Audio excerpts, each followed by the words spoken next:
How to fund Fidelity Brokerage account. Hey guys, in this video I'll be showing you the procedure on how can you fund Fidelity Brokerage account.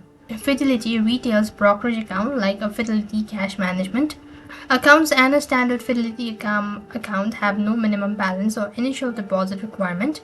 This means you could open and maintain this account with any amount of money starting from $0, and however, if you're using a Fidelity Investment Canada account, you may need to maintain a minimum of $500, and additionally, some managed accounts or services like Fidelity Go might have minimum balance requirement for investment strategies to be activated.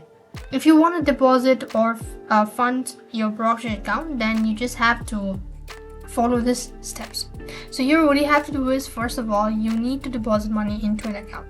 You could see either you could go with a payroll direct to a Fidelity account, you could go to the link and or else click on get started, or other way you could do is you could go to read the terms right over here and similarly follow the instructions, and that way you'll be able to fund your Fidelity brokerage account.